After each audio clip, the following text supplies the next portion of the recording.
Dubaï, aux Émirats Arabes Unis, le pays des nouvelles influenceuses africaines d'un autre genre. Elles sont jeunes, brillantes et ambitieuses. Elles vivent dans le luxe insolent, dorment dans les grands hôtels et claquent les billets dans les snack bars où elles font couler les champagnes en fumant la chicha.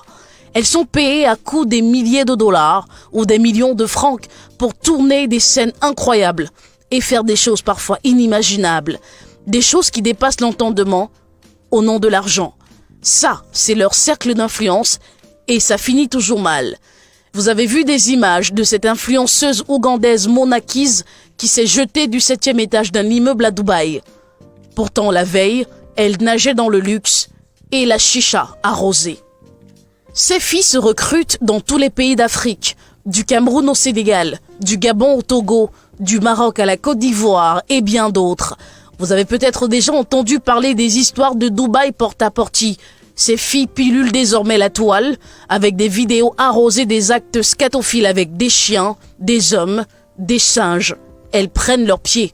Elles vont même aller jusqu'à manger de la merde, devenant des toilettes publiques de ces hommes friqués, d'où le nom Dubaï porte-à-porte. Tant que la facture va leur permettre de venir impressionner leurs sœurs africaines dans leur pays d'origine, tout passe et rien ne cale. C'est donc le chanteur camerounais Malox le Viber qui avait raison quand il dénonçait à coups de gueule ces filles du plaisir dubaïen qui, sous le prétexte d'aller faire de bonnes affaires, roulaient l'opinion en bateau. Cette Togolaise impliquée raconte comment plus de 10 Émiratis l'ont prise. Extraordinaire.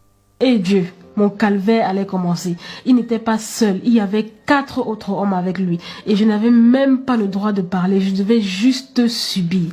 Moi qui croyais que c'était juste une partie de jambes en l'air avec un homme. Non, pas du tout, c'était plus que ça. Autour de Doxy Yao de dire sans plaisanter le bonheur de nager dans le luxe. Je paie ma suite à 1,5 million de francs CFA par jour. 1,5 million par jour, le Burj Al Arab. Et mon champagne coûte 3 millions de francs CFA, dit-elle.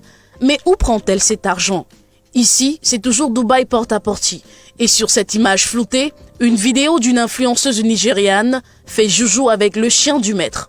Les images ont fuité sur les réseaux sociaux. Dommage pour ces rêveuses. Les témoignages pleuvent, l'argent facile à bousiller les valeurs. Cette Miss fait de graves révélations sur la vie des influenceuses. La vie de ces nouvelles businesswomen finit parfois en catastrophe entre tuerie, viol à répétition, traumatisme incessant et suicide. Dubaï, l'Eldorado des influenceurs, n'en est finalement rien. Faites désormais attention à ces filles et jeunes garçons influenceurs enrichis du jour au lendemain, sans parcours clair.